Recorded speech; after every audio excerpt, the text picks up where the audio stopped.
stairwell or out those two stairwells. And the men's bathroom is up the steps to the mezzanine to your right, to your left, and the women's bathroom is here on your right, just through the doors and just kind of curve around to your left, and the women's bathroom is there. I welcome you tonight. Let's begin with prayer and just a brief introduction.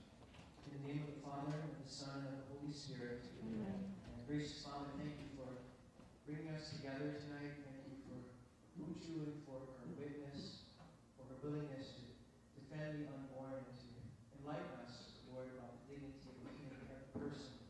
We thank you for her presence here tonight with us. We pray that you may bless this assembly, bless her talk, her teaching.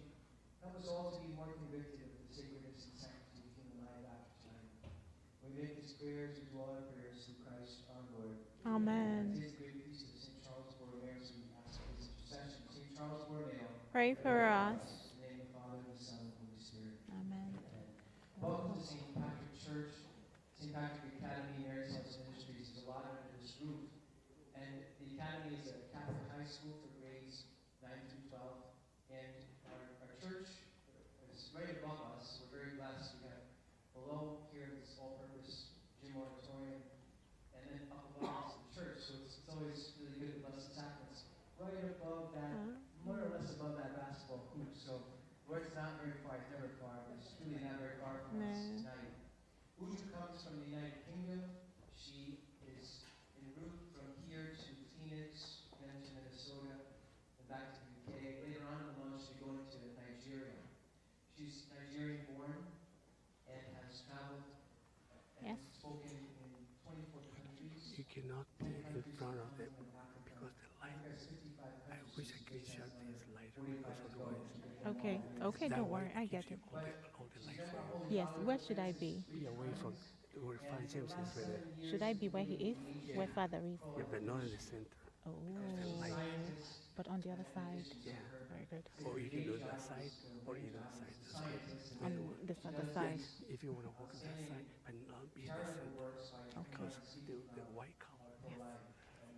Especially tonight's topic, neocolonialism, which is a very important topic. She mentioned earlier to me today that 2 years ago, Pope Francis addressed the United Nations. He spoke about this topic. So this is a very important topic. Her book is available, Target Africa, published by Nations Press. After the talk, she would gladly sign. So she signed those. It's $20 a copy. If you don't have cash, would like to write a check, please just make it out to the parish and Patrick Church. We'll gladly get it to get her the money. Our little green basket is just for a free will offering. If you'd like to offer a donation after tonight's talk, you're most welcome to do that. I want to thank also John and Barbara Primo from NASAC, the North American Catholic Education Programming Foundation, who really have made this possible. Uju spoke to our students here today at the Academy, spoke to the entire school this morning, and tonight we're blessed to have her speak to us. So NASAC has been so generous to our Academy to allow us to bring in really top-level speakers like Uju to speak. So without further ado, let us welcome Uju. Thank you. Thank you. Thank you. Thank you so much. It's such a great pleasure to be here this evening. Last year I had the privilege of coming to Providence for the first time. But unfortunately, I think it was a smaller event, so it was at the Providence College. So today I'm glad to be within a parish community and have people even from beyond the parish. Thank you to Peter Colosi, my friend, who has come here from 45 minutes away just to be at this presentation. I hope he's not disappointed at the end of it. But we were together during the summer. He had me over at the Netherlands at a great event that he had done on theology of the body. And I'm grateful to everybody who has come out at 7 p.m. in the evening. You guys, you should be at home just watching television. That's what I'll be doing. So I already know that people here are much higher quality people than myself, okay? So people who come out at 7 in the evening just to listen to a talk. Anyway, it's always a privilege to get a chance to address people on the perspective of pro-life work that I have been doing in the last couple of years, because most people that I have met in the last couple of years have listened to a pro-life speaker speaking at one point or another. So you have heard the whole argument. You have heard people speak at the March for Life. You have heard people speaking at conferences. But at the end of most of my presentations, I always find people saying, well, we've never really thought about it this way. So I hope that in the same way that perhaps you too may find that some of these things are things that you haven't really thought about. So philanthropy or neocolonialism, 21st century foreign aid to Africa. And for all intents and purposes, I have been here since yesterday. So during the day, I spent a lot of time within the parish, around the parish. And one thing I noticed immediately about this parish community is that a lot of people are from, even if not Africa, but from the third world, as you would call it, developing countries. So I would just like to ask, I know 21st century foreign aid, yes, I am speaking about the 21st century foreign aid that is coming to Africa, but just put your country or your continent in there, and it will apply if you're from originally a third world country, because there are 150 countries, or about 150 countries at all times, getting foreign aid every year from the 35 nations or 35 bodies who are donor entities. So this will be mostly Western countries, mostly wealthy Western countries, but also institutions like the European Union also sit on that panel that they call the DAC, the Development Assistance Commission. So they are giving aid. So these 35 countries, 35 bodies, the 35 wealthy entities are giving money to 150 countries. And if you're from originally a developing country, you're probably one of those. All right? So this is not only about Africa, but at least from my own experience, these are things that I have noticed in my research work and my studies and my writings and my travels across Africa and pertaining to Africa. All right? So, before I say anything, I like to give my full disclosure, because I know this is a great audience tonight, people who mean me well, but many times when I speak, I am speaking to an audience that doesn't necessarily mean me well. They want to see me fall flat on the floor. Yeah, that could happen. So, but it's usually maybe hostile audience, people at the United Nations or wherever, okay? Earlier this year, I had the privilege of speaking, or not privilege of speaking at the European Parliament in Brussels. Not all friends, I can assure you. All right? So when I finish speaking, there will be this one person or these two people who will come to me and say, oh, you keep talking about Africa. And then they try to find problems with what I have done. So I usually put this first page here with all my presentations, which is my full disclosure. Okay? Some housekeeping. And believe it or not, yes, I am African. I was born and raised in Nigeria, so I do understand that Africa is not a country. I know it, okay? Even if I speak like I don't know it, I do know it, okay? So it is a full disclosure. There are 55 countries in Africa, and it is, Africa is a home to about 1 billion people, or even slightly more. Almost 3,000 native languages are spoken in Africa, thousands of tribes and ethnic groups. I am from the Igbo tribe. Many creeds are professed in Africa, lots of Christians, also lots of Muslims, okay? So we do have different creeds and people who believe in different religions. Therefore, there is not one African culture. I know that, okay? But for all intents and purposes, I will be speaking like there is an African culture or the African people or the African this and that, because what I have seen in all my travel and in all my studies and my research is that there are common threads that run through the various African countries and the various African cultures. All right? And these are some of the cultures and traditions that I have noticed. That a lot of the African tribes, ethnic groups, countries, communities, regions across the continent of Africa They value life and the sanctity of human life, yes, even from the womb. In my native language, the Igbo language, okay, we know what abortion is. I can tell you what abortion is in my language when I speak. But no matter how hard I try, because my language is no longer being developed, thank God for that, and you'll see why in a minute, we only have one way of describing abortion, and it is always negative. Okay? The English language keeps moving, and each day we wake up, we hear one new word.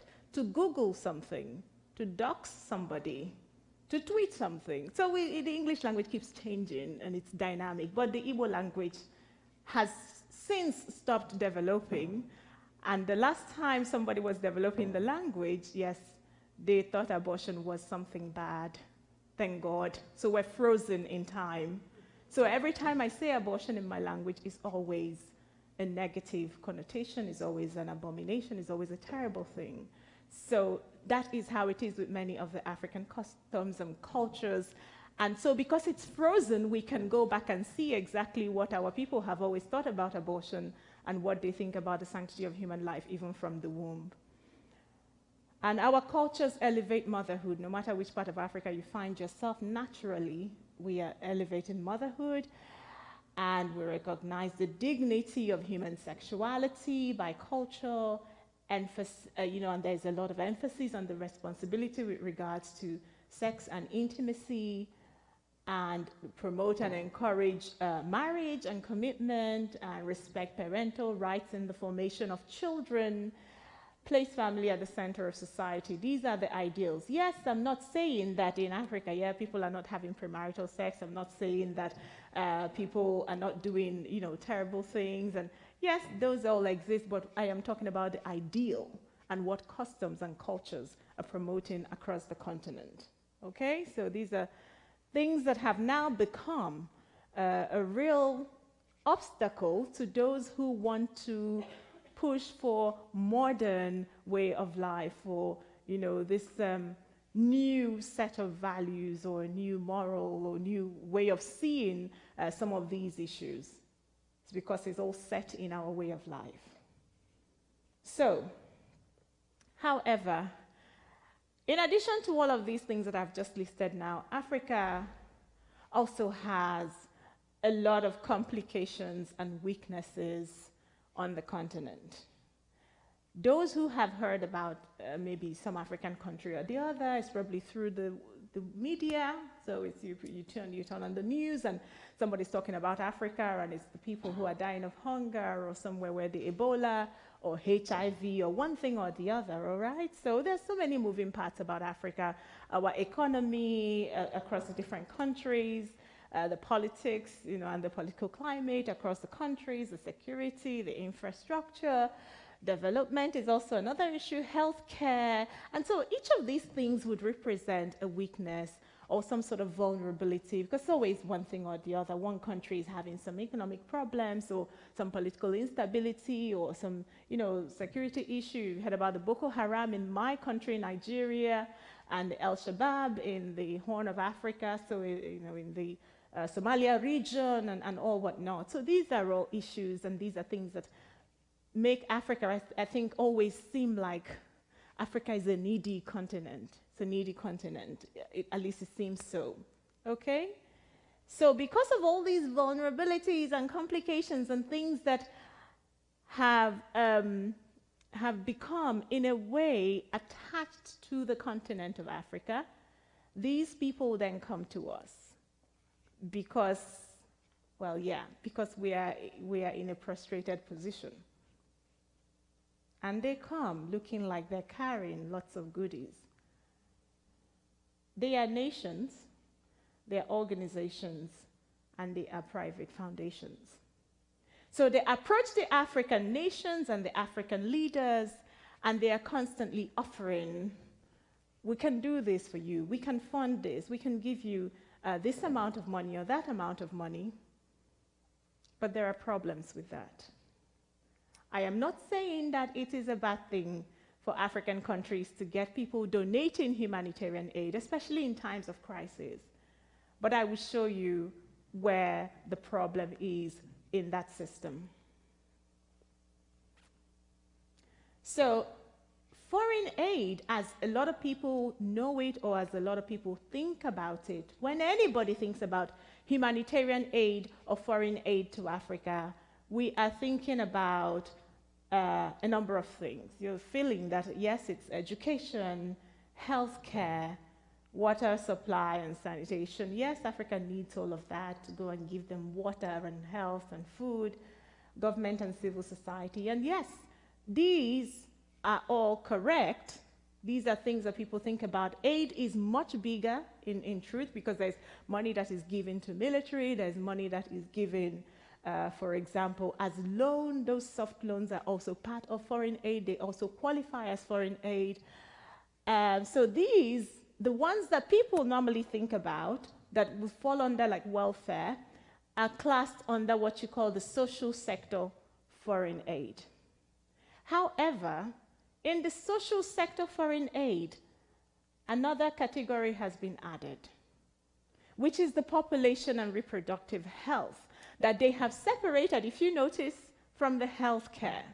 So health is different than population and reproductive health. And I'm glad that they actually separated it when we're tracking it, because healthcare is what you're thinking about. It's the Ebola virus. When that happens, what do we do? Yes, money is given for healthcare. Maternal health, women are dying in childbirth. Yes, it's on the healthcare.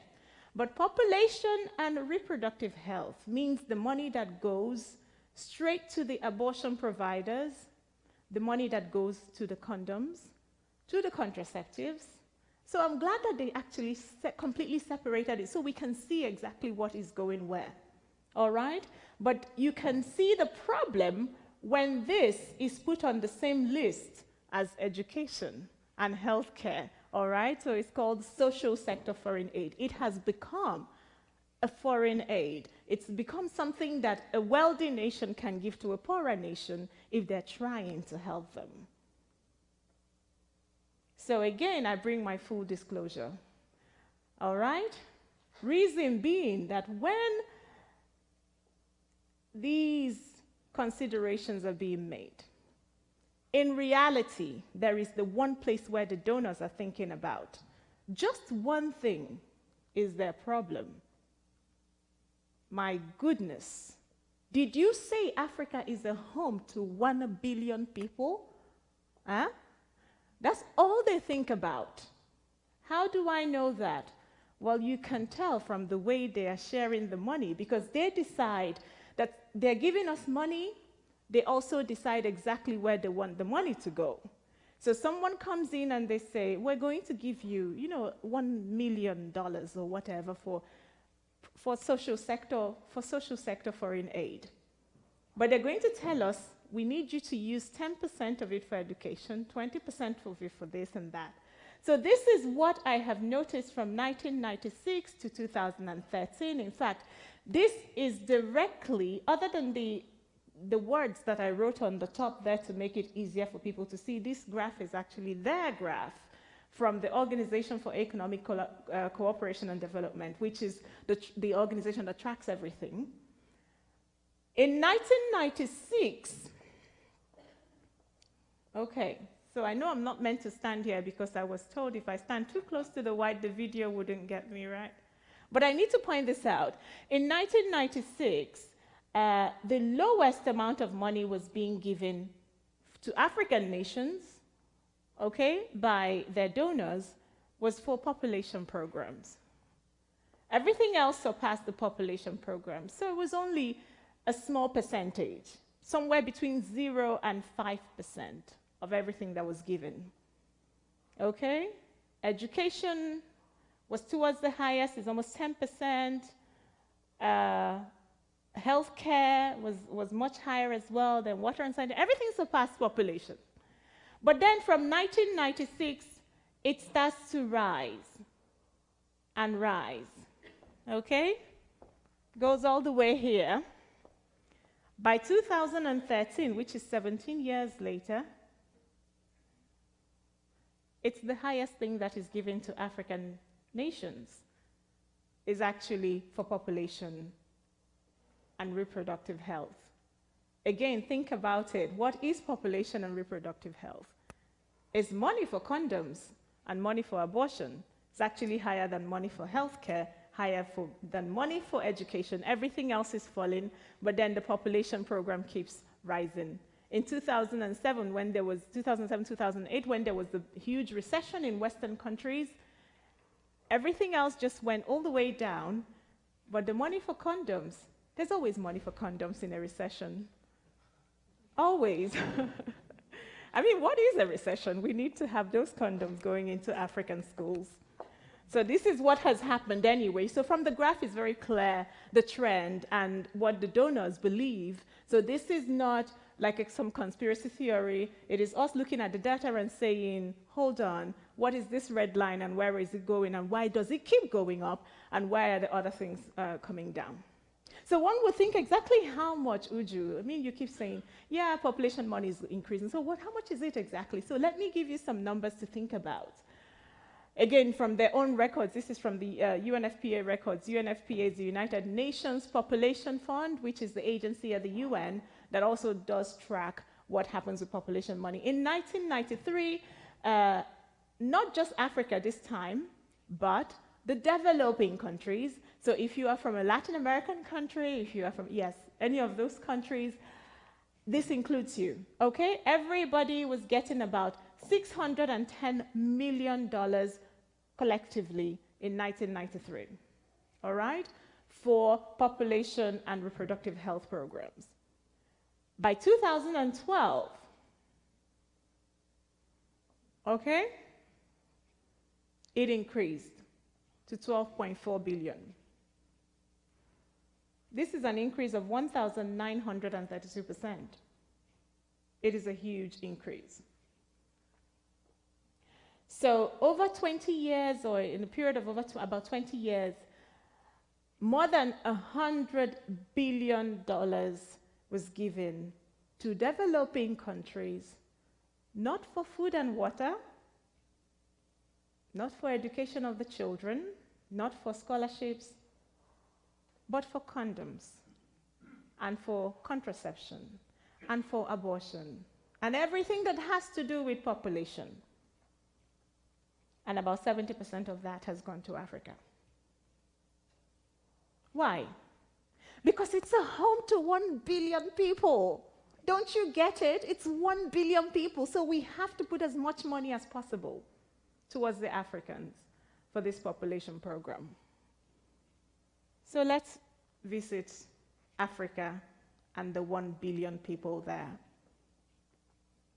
So when it comes to population, the most important thing that one should know about population is that it's not so much how many people who live in your country or your continent, it's how many people are sharing a certain amount of space.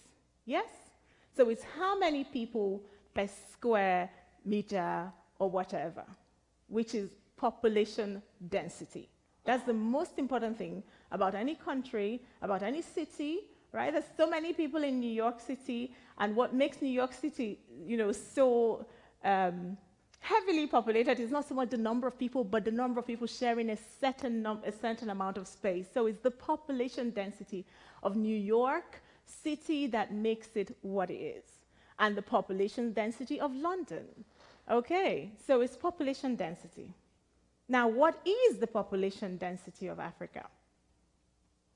Anybody can check it now on Google. Anybody can check it now on Wikipedia, okay? It's 36.4 people per kilometer square. That is Africa's population density as of today, okay? Well, I checked it, I think, 2 days ago before I left the UK. It's still that. Because I was like, in case it changed overnight without me knowing. So that is a horrible thing, says the Western world. Okay, let's go to Europe then. Let's go to Europe and check, as of 2 days ago, what was the population density of Europe? It's twice the population density of Africa. Oh, that's not a problem, is it?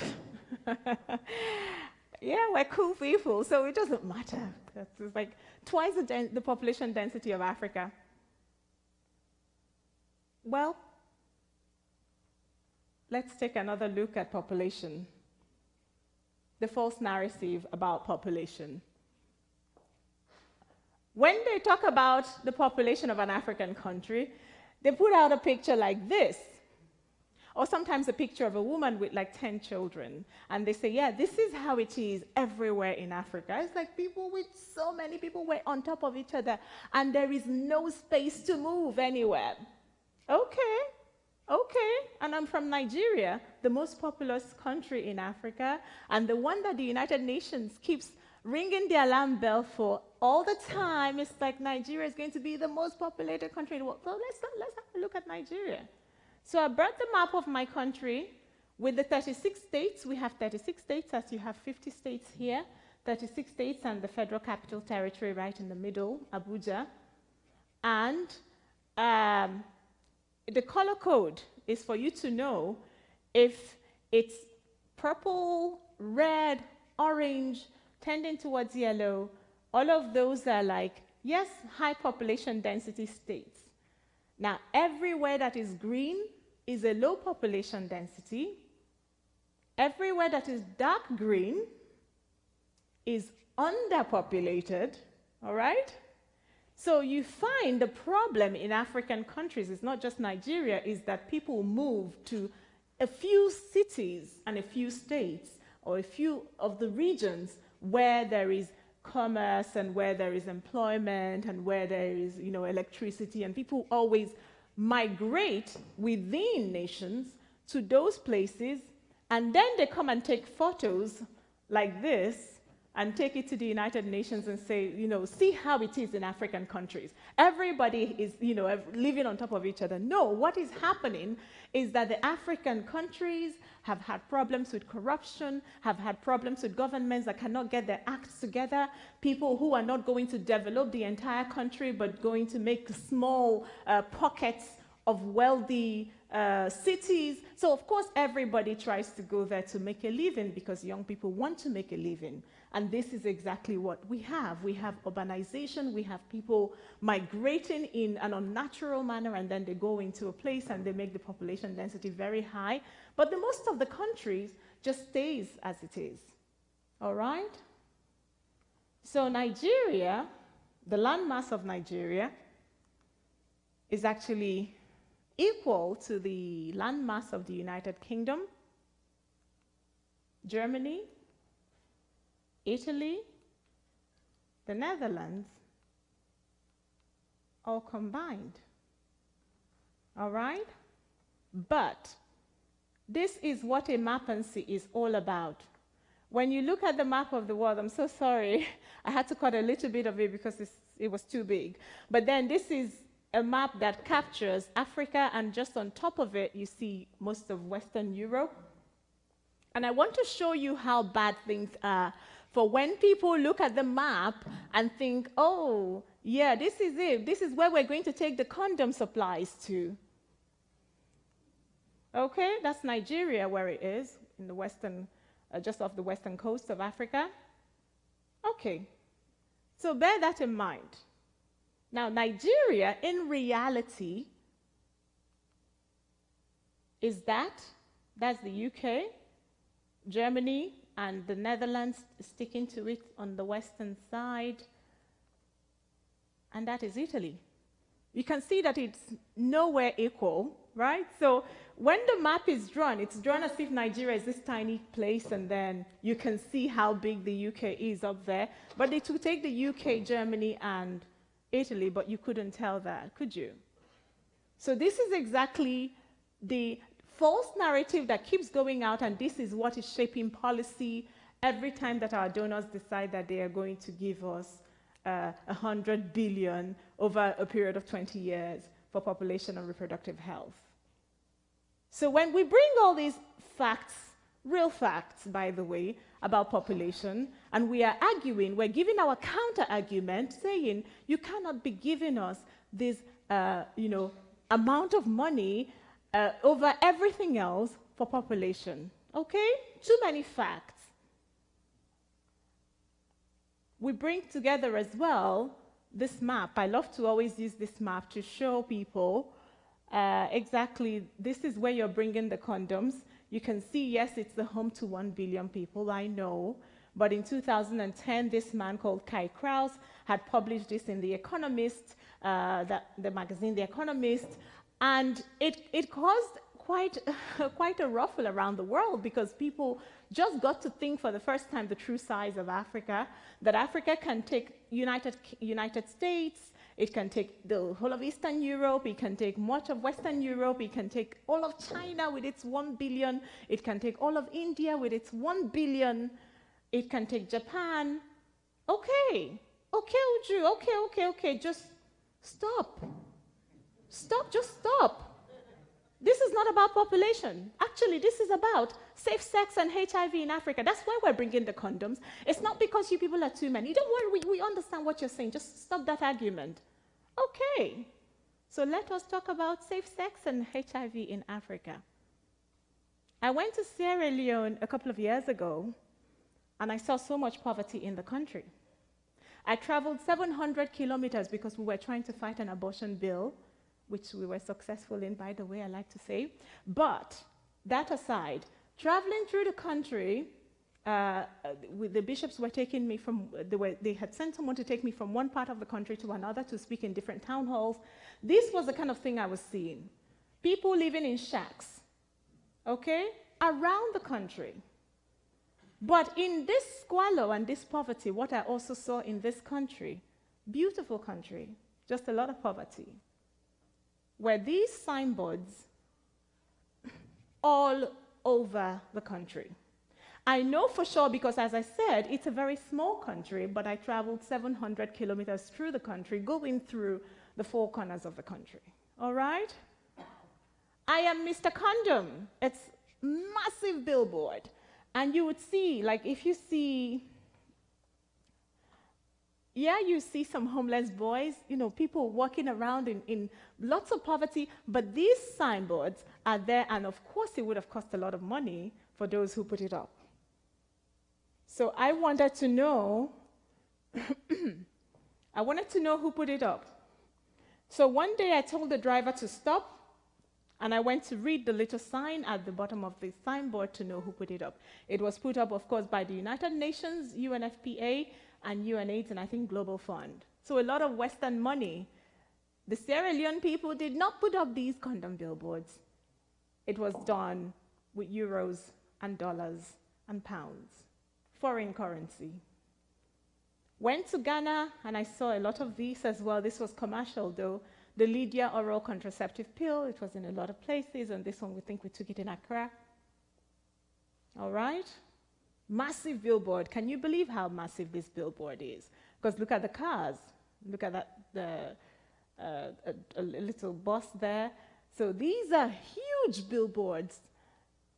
There's another massive one in Benin Republic, Cotonou, which is a neighboring country to Nigeria.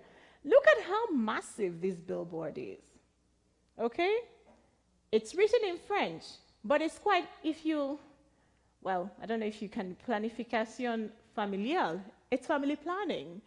And it's one man, his wife, and his 2 kids. Perfect. That's what they want Africans to have, even with our low population density. Anyway, let's not go into that right now. However, I want you to see those who have done it. IPPF, International Planned Parenthood Federation. So the International Planned Parenthood Federation is putting up these massive billboards about different kinds of contraceptives. There's the condom, there's the female condom, there's the contraceptives, this is the IUD. They're telling us exactly how to sterilize ourselves.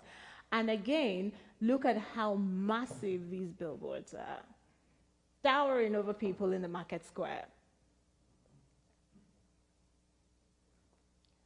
So, but it's for the good of Africa. What's wrong with it? Okay? There's lots of poor people in Sierra Leone, but we also don't want them to have HIV. So we are telling them exactly all about safe sex. That's why we have to put these billboards, these expensive billboards across the countries. Okay, let's talk about the story of HIV in Uganda.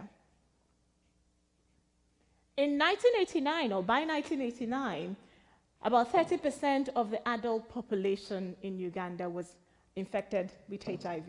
In fact, in reality, it was one of the worst hit countries in the world, and of course, in Africa.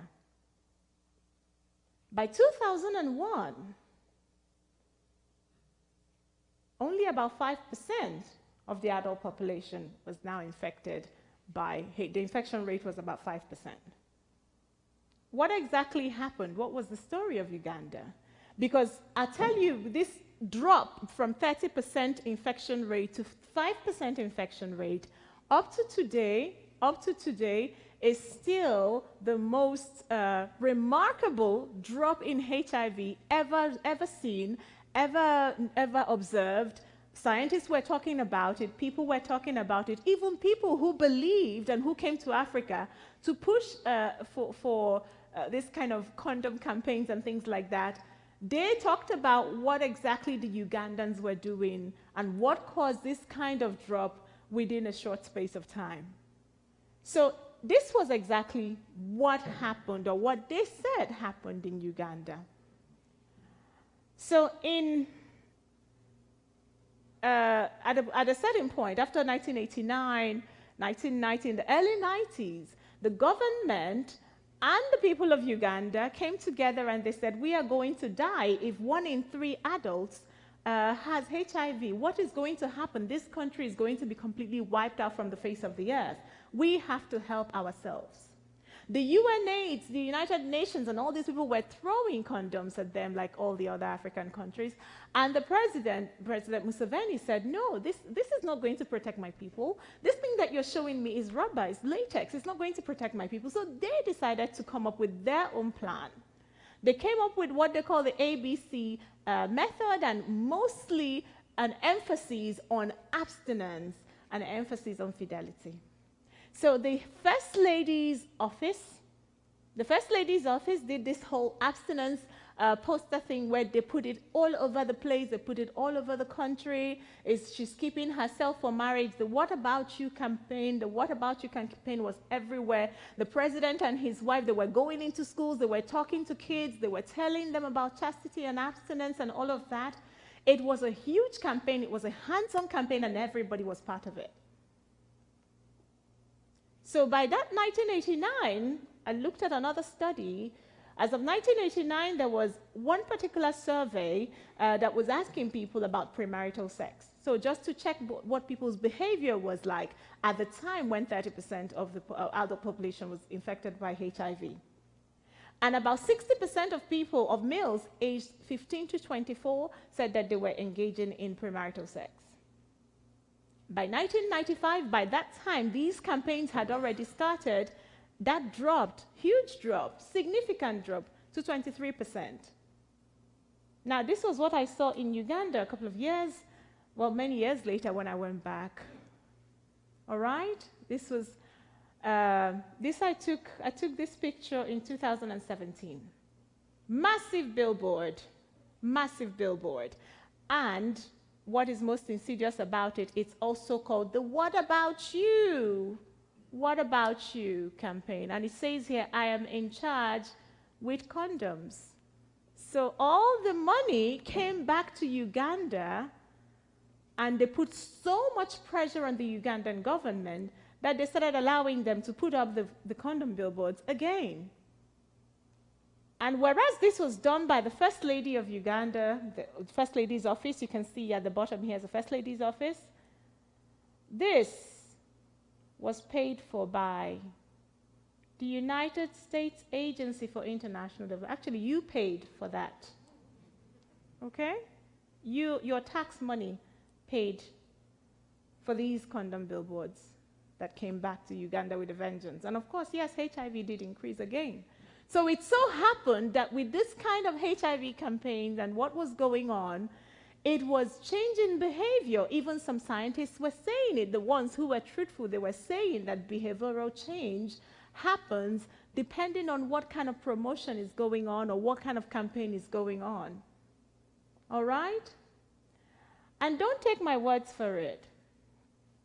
In 2008, there was a man called Samuel Rutekaira who was the government, this is what he was, the co-chair for Uganda's National AIDS Prevention Committee. He wrote an article that was originally published by Washington Post, and I found this, the reason why it looks like this is that it is now so old an article that is now put in the archives of Washington Post, but it's still there. It's the Let My People Go AIDS Profiteer. That's the headline. So if you took this and if you Googled it, you can actually find this article, hopefully. It was written June 30th, 2008, and it is this man, Reverend Sam Rutekaira, who was talking about how they were doing well with the government program, how they were all hands on, everything I've just told you now, but they were stormed by the Western world. He said, these people just walked in and told us we should stop doing the abstinence program. They were telling us that our abstinence program wasn't working.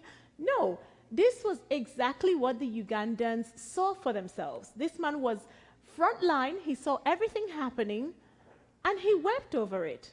And by the way, while I'm talking about 2008, in the same 2008, in the British House of Commons, it wasn't just the United States that was playing these tricks. The British House of Commons had done something, now not on HIV, but this was on maternal health. As they say, everything we do is for the good of Africans and is for the good of the developing world. So they put a committee together. This is from the House of Commons, the International Development Committee on Maternal Health. This is how Africans donors have been thinking in the last couple of years. So they put together a whole report on maternal health, saying that women are dying. African women are giving birth and they're dying, and we don't want them dying. So let's, as the House of Commons, members of Parliament, let's get together and bring our experts and let's put a report together so that we can find out how women can stop dying in the developing world. So you can see how big this is, yes? This is a really, for a committee report, it's quite a sizable report. Now, if you read this, maternal health, when women die, I know for a fact, because I work in pathology myself, the main thing that causes death, the big killer, which this report even said, is women bleeding after childbirth. Is the bleeding, all right?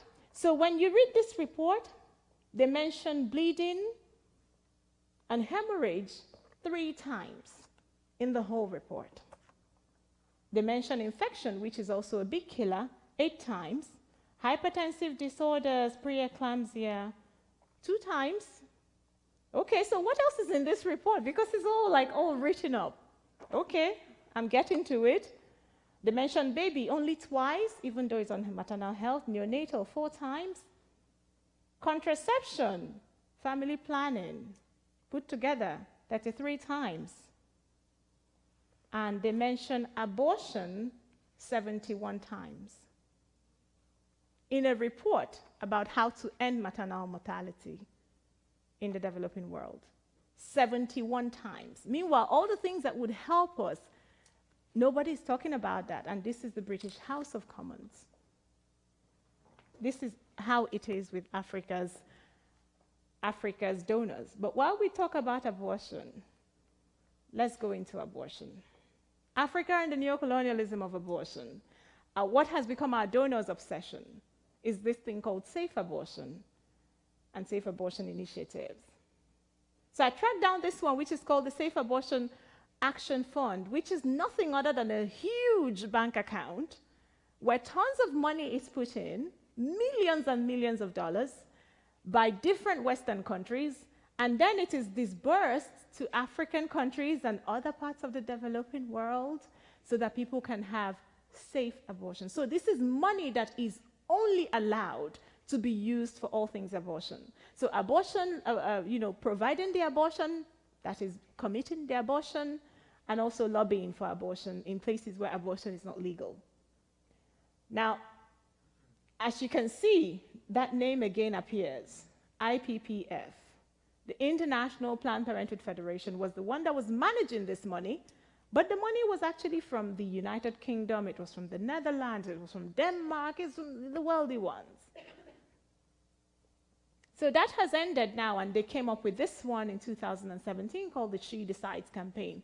And the funny thing about, well, not so funny thing about these campaigns and these programs is that anytime you go to their website or you get the report, they always put black people in front of it, as if we're the ones who made it. But this was actually made by people from the Denmark, the Netherlands, you know, all these places. And then they find a nice picture of black girls and black women and they put it in front of it. I find that quite offensive. I actually do. So the She Decides campaign is, was some abortion program. It's still going on as of today. The She Decides still exists as of today, and you can find their website and see what they're doing. Now, this was a piece of news that actually, it strikes me, right? I mean, when I saw this, I went online, and I'm very good online, by the way, if you know me on Twitter. I'm very nice. I'm nice. Somebody was saying today, Uju, give it to them. No, I'm very nice, okay? But this is something that it's actually quite 2019, so this happened. And you can see the headline.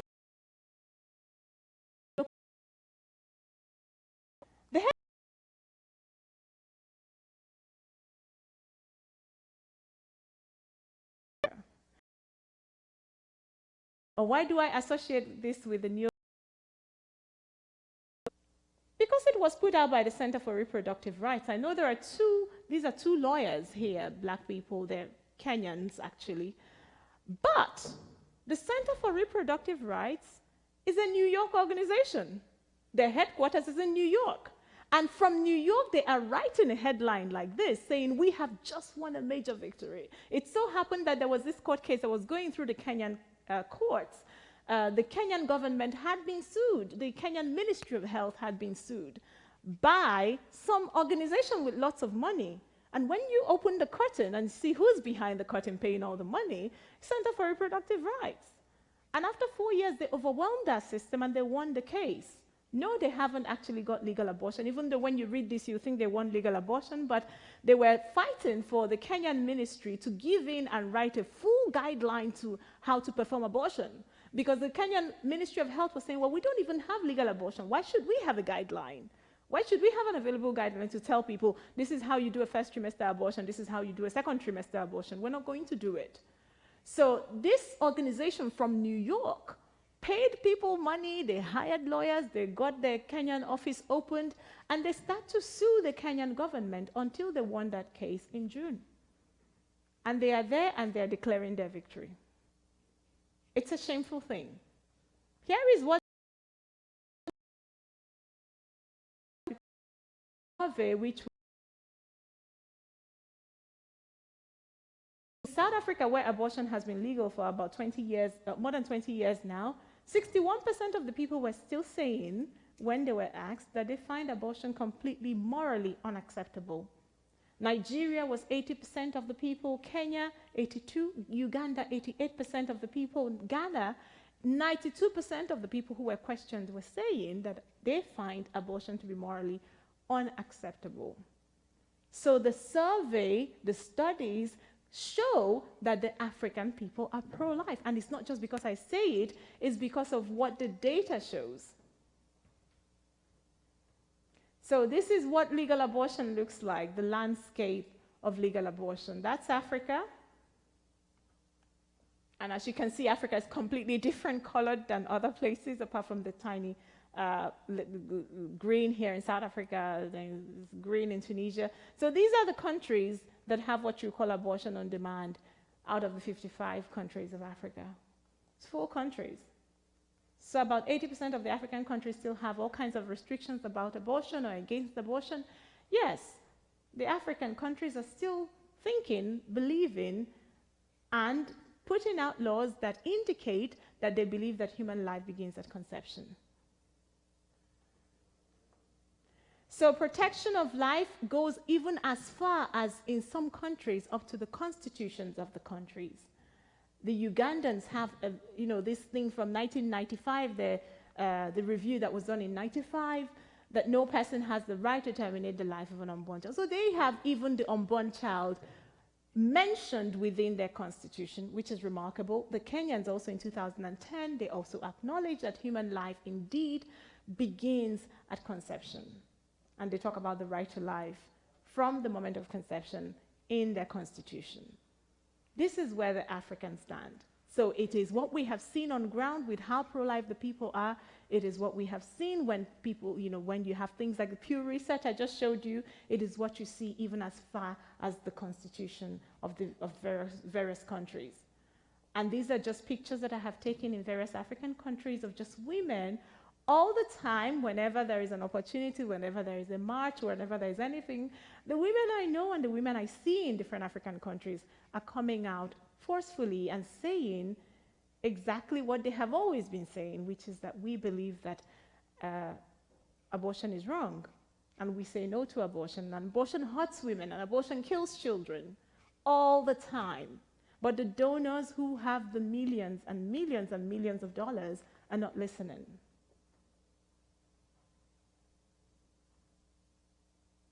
So again, I ask the question from the beginning: is this philanthropy, or is this neocolonialism? I know that by now, most of you already know the answer to that question. Chinua Achebe said, Chinua Achebe is a very well-known, he's passed away now, but he's a very well-known author, Nigerian author who did fantastic literature for us, that until the lions have their own historians, the story of the hunt will always glorify the hunter. My fear is that one day, even though there are all these records, because we know who the people who have the historians are, they will rewrite history and say, oh, we are the ones who didn't believe in abortion, and we're the ones who were telling the Africans, the barbaric Africans, to stop killing children. And this is why I decided, no, I am going to do something in my own little way. I went out and we went with a team of people, and we went to record people, and we went to different African countries and spoke to people about their experiences. With some Western countries, you might hear someone talking about this organization called Marie Stopes, which is as bad, if not worse, than the International Planned Parenthood Federation. These are Western NGOs that are sitting in different African countries doing all kinds of terrible things in order to promote the culture of death. So I decided I will be a historian for my own people in my own little way. I made this documentary called The Strings Attached. It is only 50 minutes long. But then, because I knew you'll be so tired this evening, I wanted to be nice to you. You're welcome. I only have 6 minutes of it for you to watch. So this is 6 minutes of Strings Attached. I hope you have a little bit more patience. I know I've talked now for too long, but just give me another 6 minutes and we will be at the end of this torture session. I present to you Strings Attached. In the last 50 years, Africa has received billions of dollars in foreign aid. But in the last few decades, Western donors have shown more enthusiasm to fund sexual and reproductive health and rights, population programs, family planning, and even abortions in Africa. According to the 2014 report of the Organization for Economic Cooperation and Development, an organization that tracks foreign aid, Africa received from their Western donors more funding for population programs than they received for education, healthcare, water, and sanitation. I'm pleased to announce that the Government of Canada will be investing $650 million in sexual and reproductive health programs for women over a period of 3 years. I'm just wondering why somebody would be so concerned with the affairs of another nation, especially when it comes to issues of abortion. We have seen women cry and weep and wail and groan. We have seen women depressed, too depressed that we cannot even administer counsel at that moment. We have seen women lose their jobs because they are too depressed.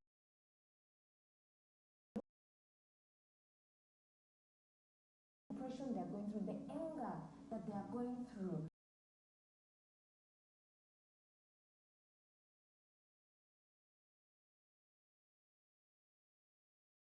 So I went to a clinic. That's what I just asked for. I just went there and said, I want to do an abortion. And there was no counseling or anything, so they just did it. When I was 18, I just completed my high school, and I got myself involved in a relationship that I got pregnant. And I was a very naive girl. I didn't know about abortion much at that time. When I spoke to somebody who was very significant to me, a family friend who I looked up to, they told me that they would help me to take care of it. Shortly, I found myself on operation table. And about 20 minutes, my baby was gone. I walked in there and I walked out without my baby. I think they should really know that they are hurting others. My family was affected too. If I'm sad for a day, they are scared. Oh no, the depression is back. They went through a lot trying to figure out what is going with me, how to support. Because no one tells you what after the abortion. You never get to hear of those who regretted the abortion. It's just quick, out, you're done. How much are you paying? That is not fair. Anna Aworo encountered Marie Stopes in her village, where the organization was given free contraceptives. She was talked into accepting a long-acting contraceptive implant known as Norplant. If Norplant sounds familiar to you, it is because back in 1999, it made headlines like this, and this, and this. Yet, long after countless women in the West rejected this device, it was being given to African women in rural places where most do not even have access to hospitals and doctors who can help them in the event of side effects. The difference between these African women and the women in the West is that no one bothered to compensate them for the device that destroyed their lives with symptoms like these.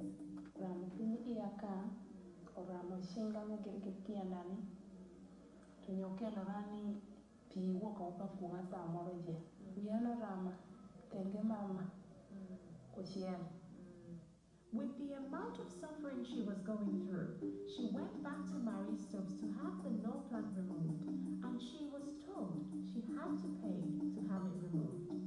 So a device that was given for free was going to cost her money to remove.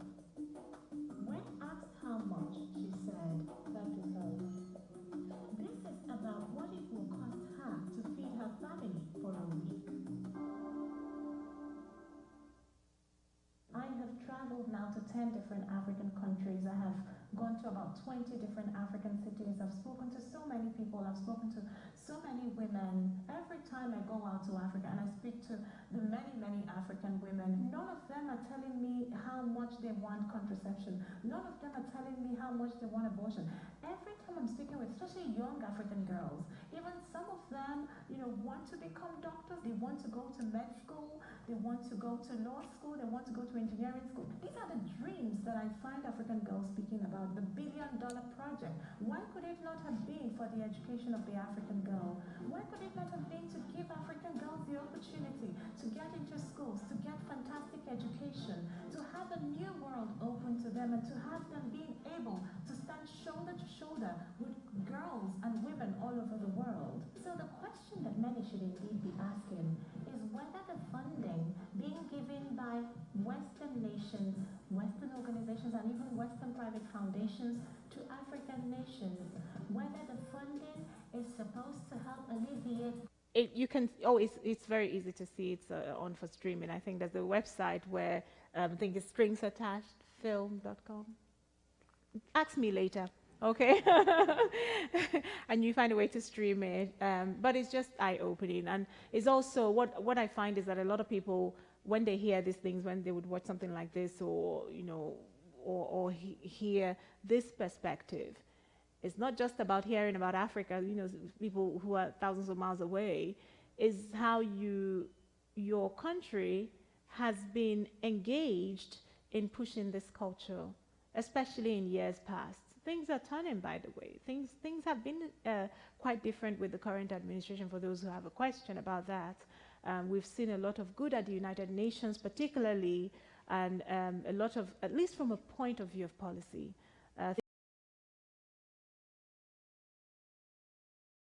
trying still to force this down. We're going to have questions. Don't ask me.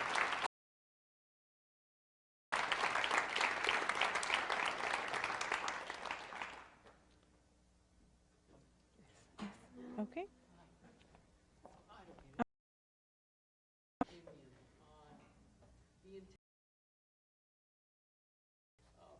I think it would be easy, sort of a knee-jerk reaction, because they're pushing this agenda.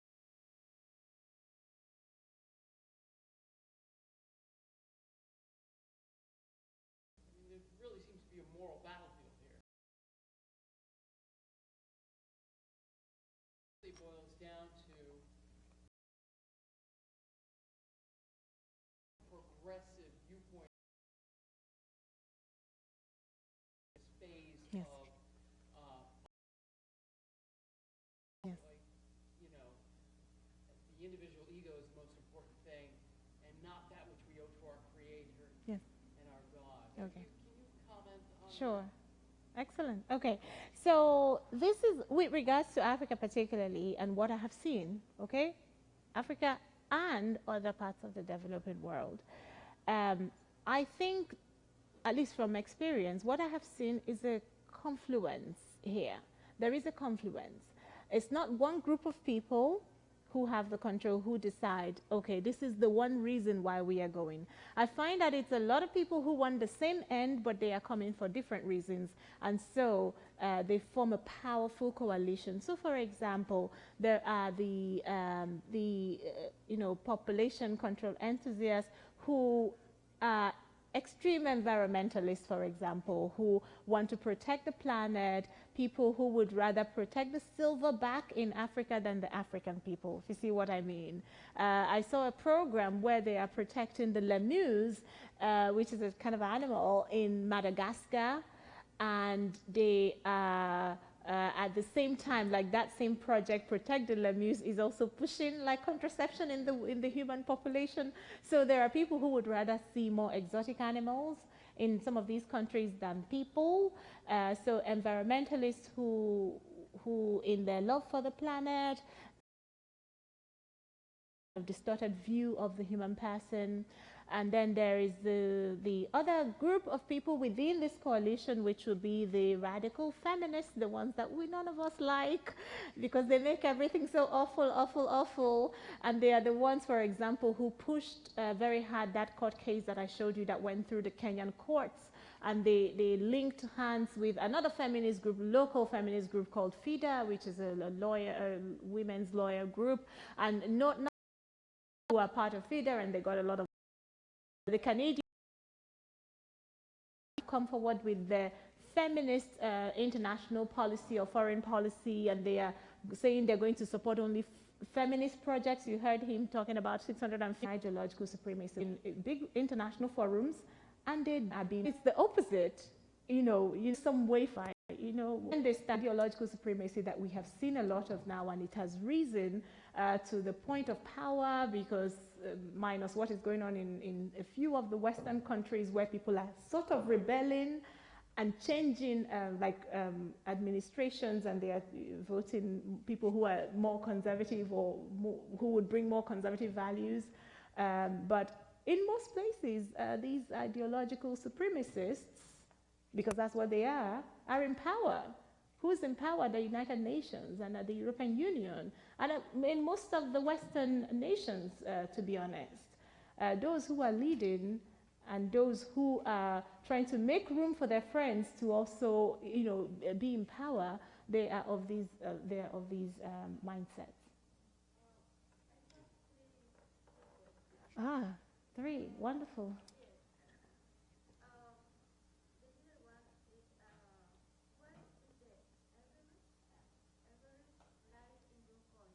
The average life expectancy? Yes, 57. So I will be dead in a few years. Yeah, I think so for men. Yeah, about 57. But you can see that easily on the internet. I think it's the last I checked in mine, because I keep checking to know when I'm going to die. But yeah. Yes. Yeah, it's slightly different. It's always slightly different. So I think maybe it's about 3 years apart.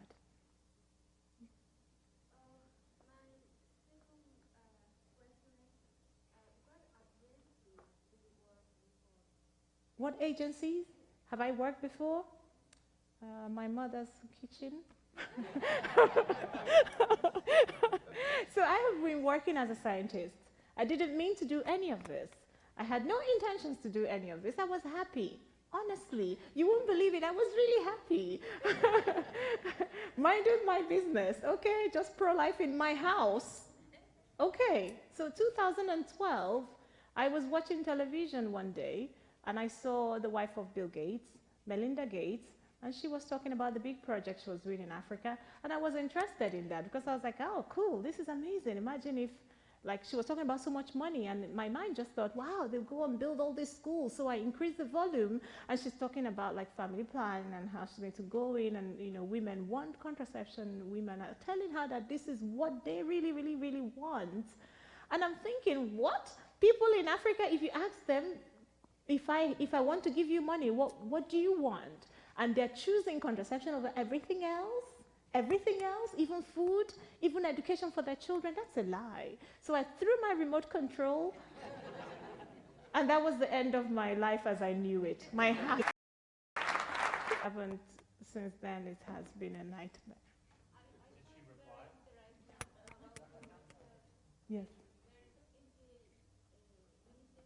United Nations? No, but I have a way of getting there. I have a really smart way of getting there. So the UN, if you think about it, it is the United Nations. So it is really a secretariat. It's a, you know, it's a big administrative block with all the different countries. Mm-hmm. So the men would not know. Yes. So was that true? Okay. Yeah, let's talk about patriarchy. Patriarchy is a thing, right? So Africa is always the thing, is always the fear. Yes, there is some obvious imbalance in society without being naive. There is. It does exist. But I will tell you something, that an African woman who is in a situation where she is either maybe feels unequal to her husband, or maybe the husband is in so much control, and then she gets an IUD secretly, her situation remains the same for the next 10 years. If you want really to get African women to give them the doctor, and your some women who are really disadvantaged. Now, what is that secret IUD going to do for them? It's nothing. And that is the argument we're telling them. You want to give us contraception, and you're telling us the way around. Let's have the education, and then the women can actually decide, because they can read for themselves the inserts of contraceptives, because you find when they can read and they know side effects and they can understand these things, mostly going through the whole ruin and the millions, and they do that the last time when, so it's the propaganda, and those are the things that doing from Georgetown, yeah. So, yeah, so she's very good. So we have to end at some point. Go ahead. Can this be the last question then? Yes. Just to add on to that, wonderful. you might want to look into safer technology. Yeah, that's it. Which is added to all of that, it brings the science part to it. Fabulous. And I just wanted to thank you for the work that you're doing. Thank you. Just as a practical side of this. Yes. Because it's been all so great. Right. But That is good. What is your advice for the general public? Yes. What can we do from Excellent. This is a fantastic note to end on. And it's really, I think, one of the most practical things I really should have noted to audiences. United States Agency for International Development. It's in DC, but it's your agency. It is your agency. When you see their logo, I wish I had actually put up their logo, it says from the American people. So everywhere you see a project being sponsored by USAID, you'd see right at the top of it one line that says from the American people. Who is the American people? It's you and you and you. I mean, you are paying for it. So what you can do is you can start to approach your members of Congress and also directly the agency. You can start to contact them. It's very easy to contact them, as easy as it is to contact the CDC, for example, any of your agencies in Washington, D.C. And you tell them, I heard about this project and I don't like it. And I'm not happy that the United States, if you get critical mass, you can make them realize that people are watching. The USAID came to Kenya in 2012 or 2013, and they ran this horrible ad. There was this horrible ad on the Kenyan television network. It was 60 seconds, so very short. It was a condom ad. It was horrible. Why do I say it was? And one of them for maybe a day and a half, where I found that the two agencies that paid for it was USAID, the American people, and the UKAID, the United Kingdom Agency for International Development, or also called DFID, Department for International Development, so which was the British people. But ordinary people don't realize they're paying for ads in Kenya. You know, women, like as if it's